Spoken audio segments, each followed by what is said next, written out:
the kickoff was to nobody, and that was not a mistake. They passed a message to PSG immediately. We are here to defend our shape. We are here to absorb your pressure as well and to hurt you on the counter, making PSG solve the puzzle of a deep, compact, and physically aggressive low bar. It is very easy to say that PSG was the better team. Of course they were, and that is true, and they showed that. However, for the large part of the game, PSG simply could not solve the puzzle. Kai Havertz, who I think is one of the best guys when it comes to a striker that presses, a striker that wins his duel, and a striker that holds up play and combines in the deep central areas with other players, pulls out Pachu, sees the space, kept running, runs into that space, took advantage of it, and scored from an impossible angle. Arsenal played to their own strength. In fact, they have the best structure out of possession. And that has been the situation for 2 to 3 seasons now. So it's not luck.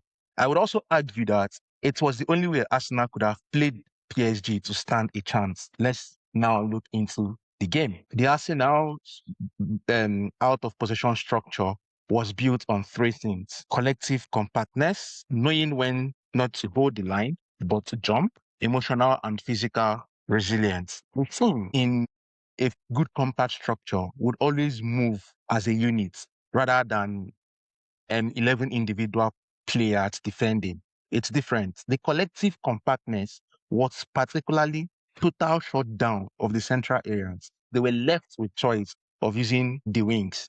And yet, most of the time, Arsenal doubled them down. It was 2 versus 1. Sometimes it was even 3 versus 1. Each pass to the outside, that is to the wing side, you will see that the Arsenal structure also switches over to that side, telling you that they were very alert and wanted to close down every chance that PSG could use in the game. That's a very high level of synchronization, because at the end of the day, defending is an art. And when it comes to an inversion game, it's 2 broad things. 1, invade the opponent's territory and score. Protect your own territory so that the opponent doesn't score.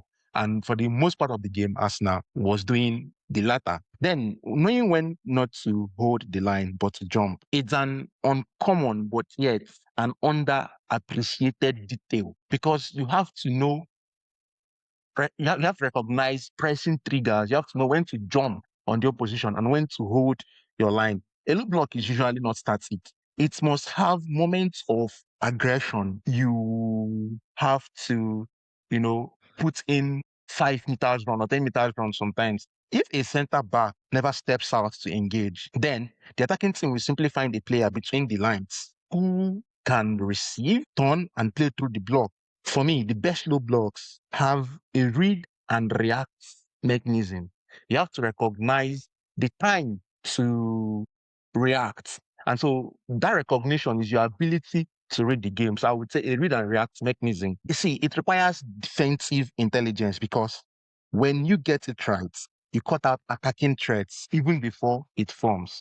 The other one would be emotional and physical resilience. This part is more psychological, and elite players dislike it because it seems as though you're losing a game even when you're winning. You have to work hard, and sometimes it's mental torture. So the players that survive and thrive in such situation in a game are players that appreciate defensive actions. Now, it is different when you love to defend, even as a striker, as a forward, than when you're doing it to make a manager happy. So players who have the mental fortitude to carry on, they have to be alert, they have to not rush with frustration. And I would argue that it's still not enough, because elite teams need just one mistake, a foul, a red card, anything could just ruin the game. For instance, Mosquera was lucky because he was on a yellow card before he committed that foul, and the referee decided to be lenient with Arsenal. In different game, it would have been a second yellow card and they would be 10 to finish that game. And that is the risk when you are playing that. So you need the emotional and physical resilience. Now, each time Arsenal won the ball, they played in a haste. Again, to show that they were not willing to keep the ball. Raya went long a lot of times. The players were not calm enough to use the ball and transition properly. If you choose to sit that absorbing pressure, your counter has to hurt.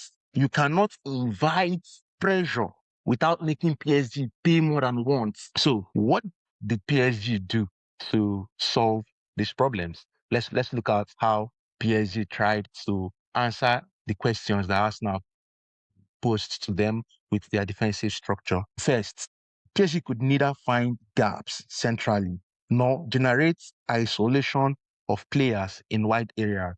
Because to isolate your difference makers is to leave them in 1 versus 1 situations, and so they can take on the opposition defender that is marking them, and now find themselves in space to do what's best for them when they have the ball. But you have to generate that situation before they find the space. And PSG was unable to generate that situation. But let's give credit to Luis Enrique. At one point, he overloaded Arsenal's right side, pushing Doué into the half space to create 2 versus 2 against Saka and Mosquera, with Doué and Kvaratskhelia, or even Doué and Mendes. When you overload a part of the pitch, what you are doing is to drag the attention of the opposition team towards that area. So if you're keeping three guys there to play 3 versus 1, what it means is that some other Arsenal players are going to shift to match your numbers. Now, the structure is lopsided because they are there and there is another space at the far end. So you could exploit that area too. That's one way to look at the overload. And when the attacking team overloads, you cannot ignore the numerical advantage. Then they have space. Your player sitting in the left or right hand space will force 2 defenders, usually the center back and the fullback, to hesitate in decision making, as none of them fully owns the player in that half. There could be dilemma sometimes. Left back would be, is this my man? Center back would be like, is this my man as well? It could be any of them. And at the highest level, 2 seconds is enough to get punished. As a matter of fact, PSG drew a penalty from this sequence. But at this time, it wasn't Doué who was there, it was Dembele. Luis Enrique also managed his rest defense carefully, as we mentioned before, because when you keep 4 players, what it means is that you're protecting them from the counter. And sometimes it was Mendes, Marquinhos, Pacho, the team are protecting Arsenal's counter. Later, he pushed Mendes forward and dropped Ruiz because Mendes has a better running and carrying power. Now, seeing how much control PSG had, I would say that Arsenal should seek technical players in the middle, very technical players who can help them keep the ball in this kind of situations, and also sign a prolific winger who hits, who creates, who holds the ball as well, because the only Saka would not be able to do it. These are rooms for improvement for Arsenal and for the beautiful structure that they have built to be sustainable across different years. And I would also argue that there are rooms for improvement for PSG.